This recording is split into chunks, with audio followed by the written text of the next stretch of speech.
The Do's and Don'ts newsletter proudly presents this story from issue number 3, published January 1st of 2024. The advantages of cartridges for computers and game systems, a quick overview. By Joe Collett. Cartridges were once one of the most common distribution formats for computer software and for video games. Plugging a Space Invaders cartridge into an Atari 2600 would convert it into a dedicated Space Invaders machine upon power-up.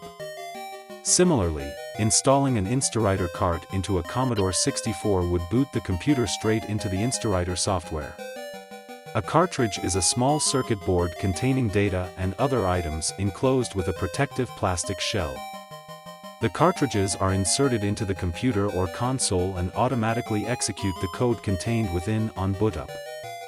One reason cartridges were used so often is because they are not easily damaged or destroyed. A cassette tape or disc can be damaged by dust, moderate heat, moisture, or by getting too close to a magnetic field.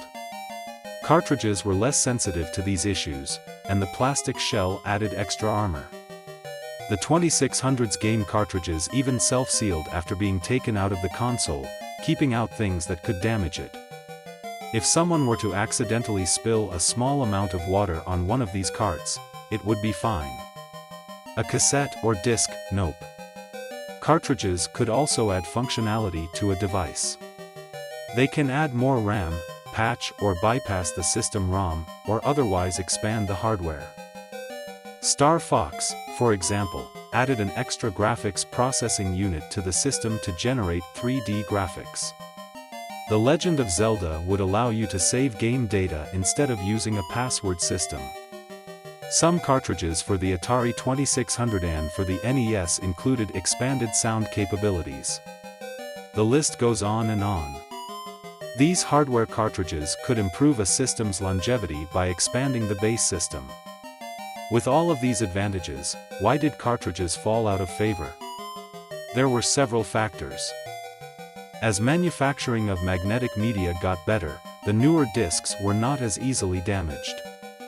Discs were also being manufactured in higher capacities, and eventually CD-ROMs came along with an amount of storage only heard of on hard drives. To put a game with full-motion video clips and a CD-quality soundtrack on a cartridge was suddenly more expensive compared to the CD-ROM disc. Even though cartridges have not been the standard for quite some time now, they are still with us. They have long been popular in the handheld market, and are used by the Switch, Nintendo's current console. Due to the vulnerabilities of the cassette and discs, older software stored on these mediums is degrading and being lost daily as time goes on. CD-ROMs will suffer the same fate if not stored properly. Cartridges, however, are holding up much better, allowing for the archiving of many older games and software that could have otherwise been lost or forgotten.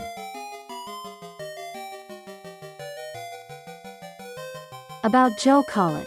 Joe has been working with retro machines since he was a kid and the computers were new. He never lost his love of those early machines. His day job as a desktop support tech allows him to work with the newest machines, but he will always have a soft spot for the old machines and software that made the modern world possible. Joe's website can be found at comfortablynumb.webpages.com.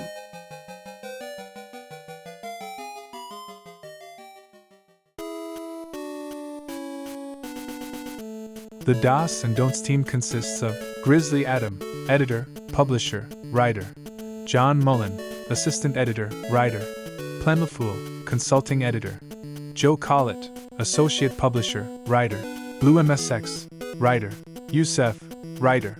Visit our website at dosandon'tstopmywebcommunity.org. And don't forget to write to us, submit your retro memory, or most importantly, sign up for the newsletter. The Do's and Don'ts retro newsletter is published the first of each month.